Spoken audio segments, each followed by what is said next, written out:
Olá, amadinhos! Tudo bem com vocês?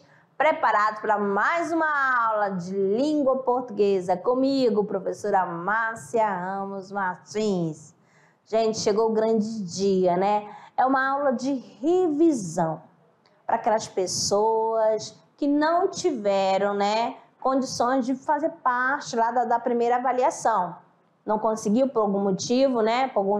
Então, vai fazer hoje. Então, hoje a gente vai fazer a nossa revisão de recuperação da unidade 1, aula 24.1. Vamos lá, acompanhe comigo. Temos aqui literatura, trovadorismo, a gramática, o período composto por subordinação, parte 1. Também gramática, período composto por subordinação, orações subordinadas adjetivas. As orações subordinadas adjetiva contextualizada, história social, barroco e do arcadismo, né? Literatura. Vamos lá conhecendo as competências. Primeira, são 3. Primeira, ser capaz de compreender e utilizar-se de diversos gêneros textuais presentes em situações de interação social, atribuindo-lhes sentido respeitando as manifestações da linguagem. 2.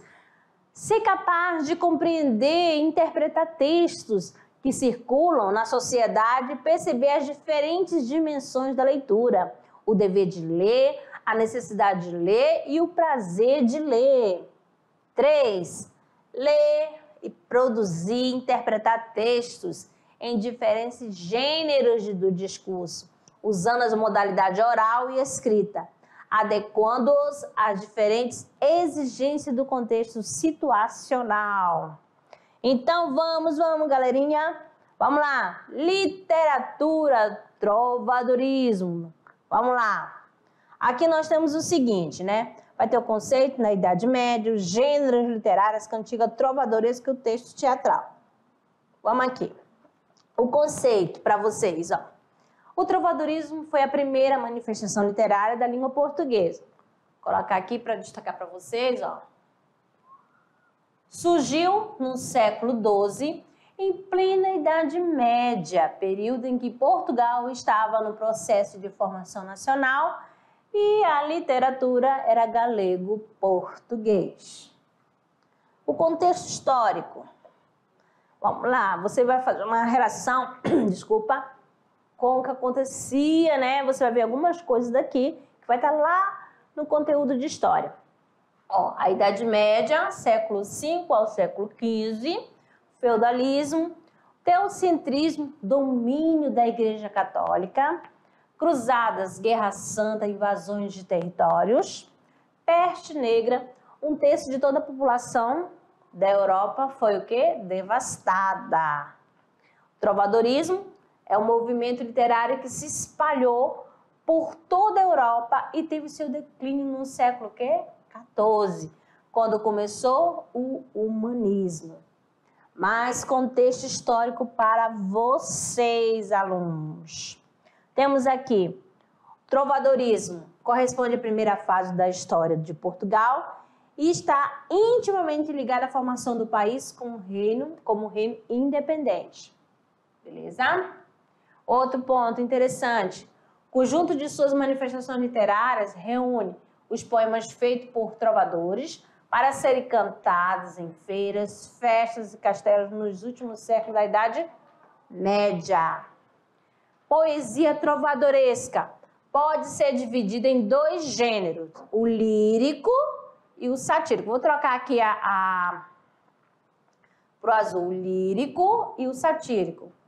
O gênero lírico se subdivide, olha aqui, ó, em 2 categorias, ó, cantigas de amigo e cantigas de amor. E o satírico é caracterizado pelas cantigas de escárnio e cantigas de maldizer. Veja bem aqui, ó, esse esquema de estudo. Quando a gente fala das cantigas, né, 2 divisões, a lírica, Quem está ligado à lírica? A cantiga de amor e a cantiga de amigo. Vamos ver as características da cantiga de amor. Tem vassalo e senhoria, o eu lírico é masculino, a mulher inalcançável e a mulher impossível. Ó, e a cantiga de amigo? Vassalo vezes senhoria, o eu lírico feminino, amor saudosista. Vocês vão ter que lembrar que nesse período acontecia o quê? Várias batalhas, né? E tem aquela impossibilidade, aí o amor que é impedido, né? Às vezes já tem um compromisso, então às vezes aquela diferença de classe social. Lembra disso? Tá? Aqui fala o eu lírico feminino, mas não quer dizer que era uma mulher que escrevia, mas sim um homem, beleza? Nos dois, tá bom? Quem fazia a escrita era o homem, era pelo homem. E a satírica? Temos aí a cantiga de escárnio e a cantiga de maldizer. Na satírica vai ter aquele jogo de palavras, vai ter ironia, né?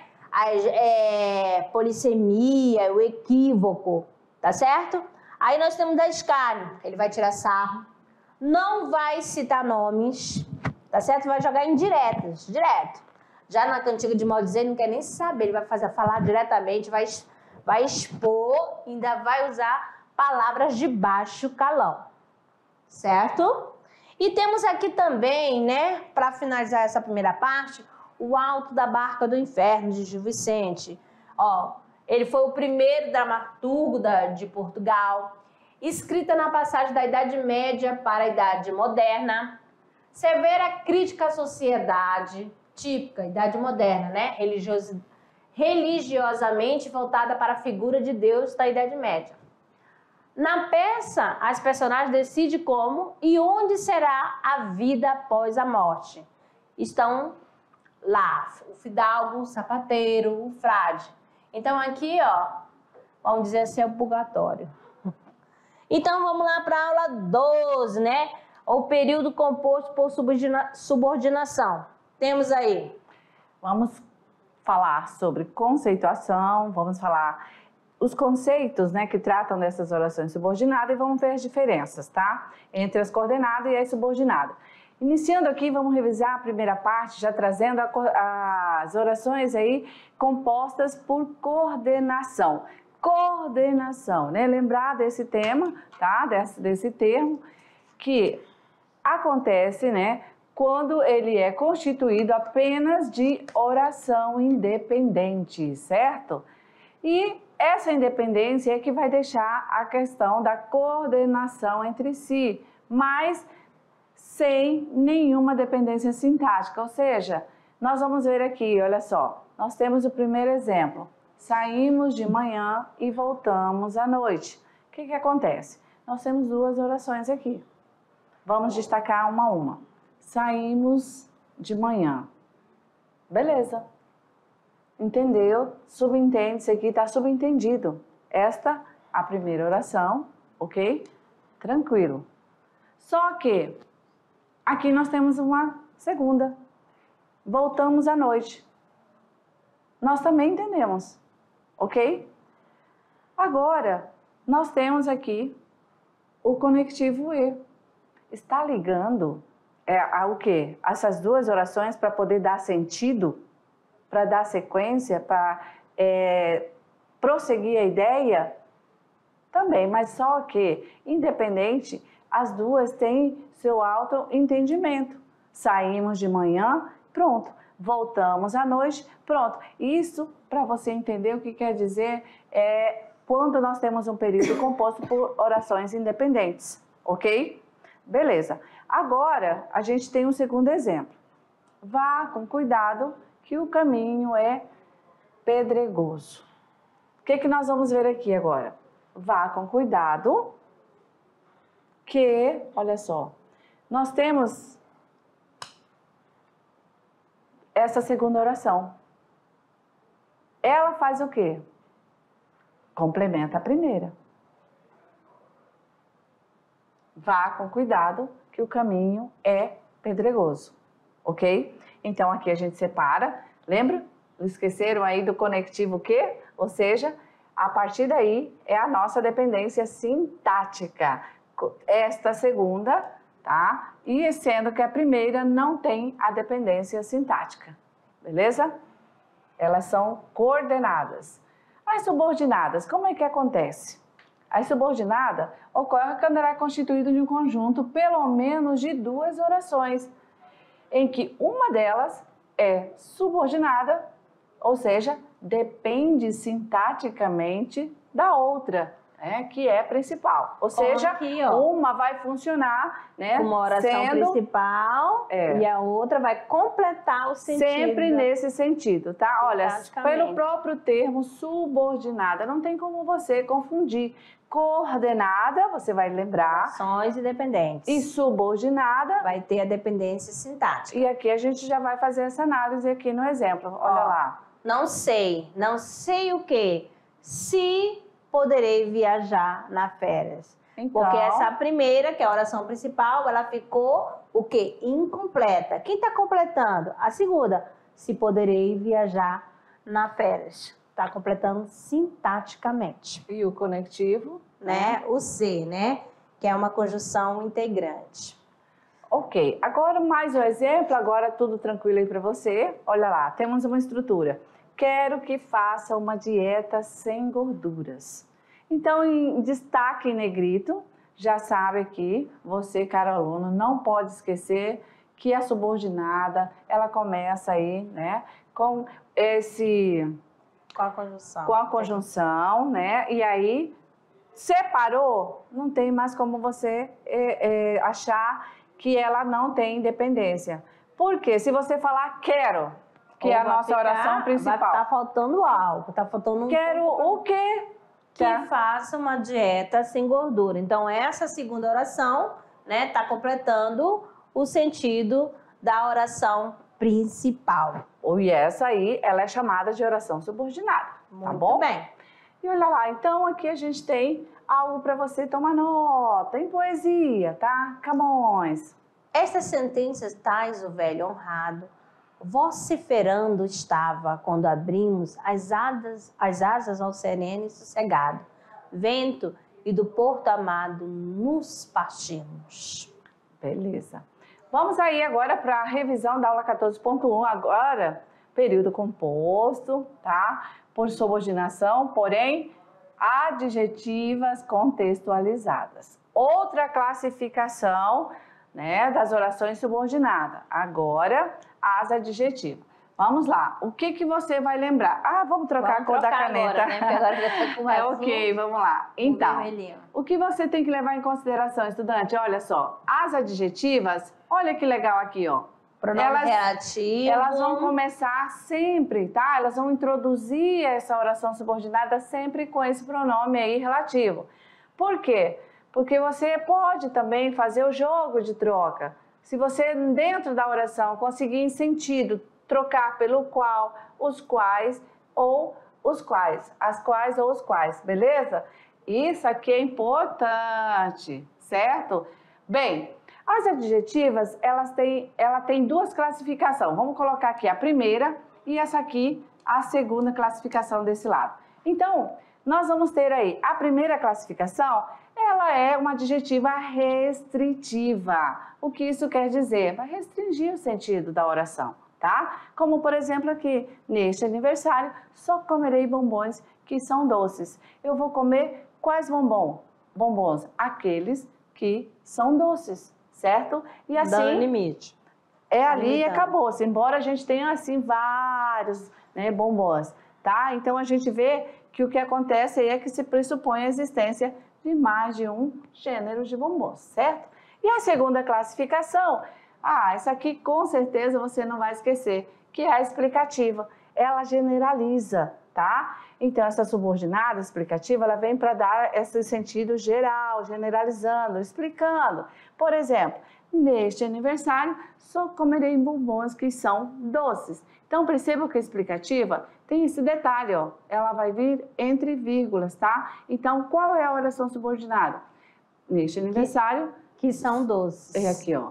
Perdão, que são perdão. doces Deixa eu embaixo. apagar aqui. Que são doces. Deixa eu apagar aqui que eu E vou. essa parte que só comer bombons Aqui. é a parte que está explicando. Explicativa. E aí sempre vai ter esse detalhe porque vai vir entre vírgula. Ok, A aqui. explicativa vem com vírgula e a restritiva sem. Eu vou deixar o amarelinho para vocês, tá? Para eles entenderem. Olha só. Cadê? Aqui em cima, Aqui. Muito bem. Legal, Vamos lá. ficou colorido, mas tudo bem. Bem, olha só, oração subordinada adjetiva, ela tem uma função.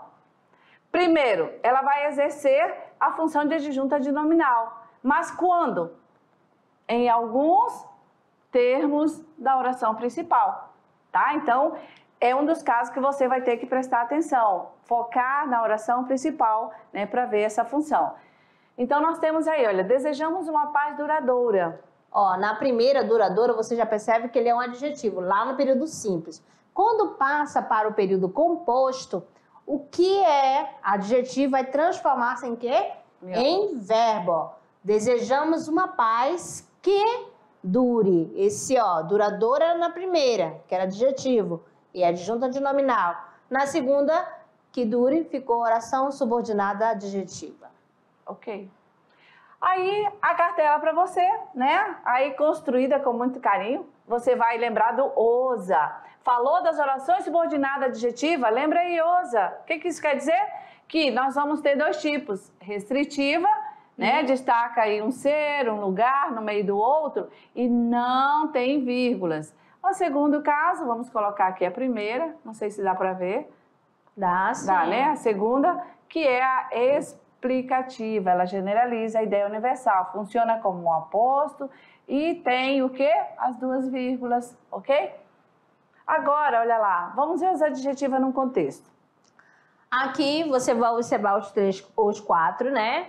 Quadrinhos. Aí você vai ver no último, odeio pessoas que cantam de manhã. Então, essa pessoas que cantam de manhã é a oração subordinada adjetiva.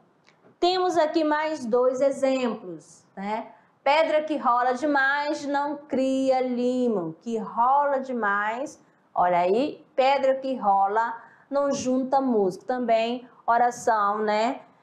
Subordinada adjetiva. Então, aqui para vocês, ó, mais exemplos, sempre marcado. A explicativa entre pontuação, as vírgulas. E a restritiva, aquela que te dá limite, ó, sem pontuação. Então, nós temos aí o estudo de matemática, que estava difícil, deixou todos apreensíveis. E os professores que são radicais merecem ser punidos. Todos os professores? Não. Somente os que são radicais. Não tem vírgula. Beleza.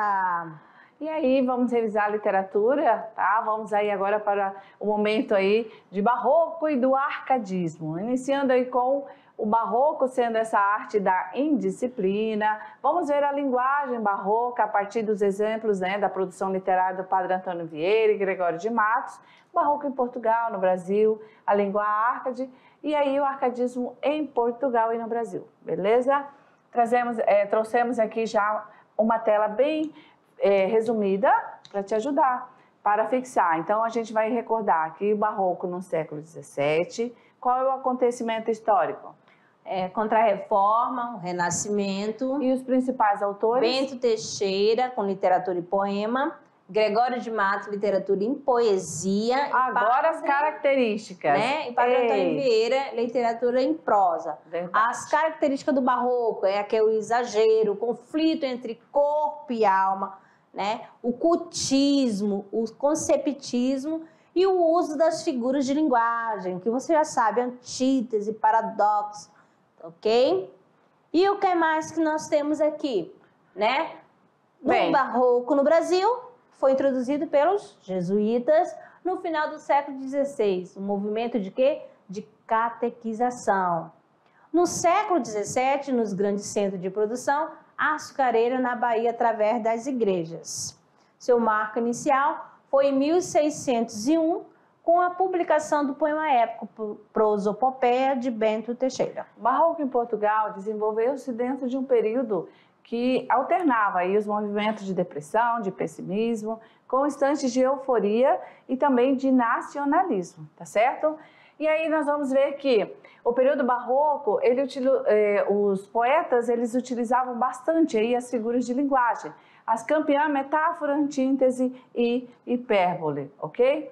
E assim a gente traz aqui mais duas informações, o arcadismo. Também ele é conhecido como neoclassicismo, tá certo? Surgiu lá na Europa, no século XVIII, e aí durante essa época de ascensão da burguesia e os valores sociais, políticos e religiosos. Já no Brasil e em Portugal, a experiência neoclássica na literatura se deu em torno dos modelos arcadismo italiano, tá? Com a fundação da Academia Literária e também com a simulação pastoral e ambientes campestres, beleza? Então é isso, estudante, vamos lá. E agora, é claro que você vai bombar na sua avaliação, porque você é aquele estudante da NASA que capricha, que é estudioso, que com certeza aí vai gabaritar total, né, Madinha? Com certeza. Valeu. Então, uma boa avaliação a todos. Boa avaliação.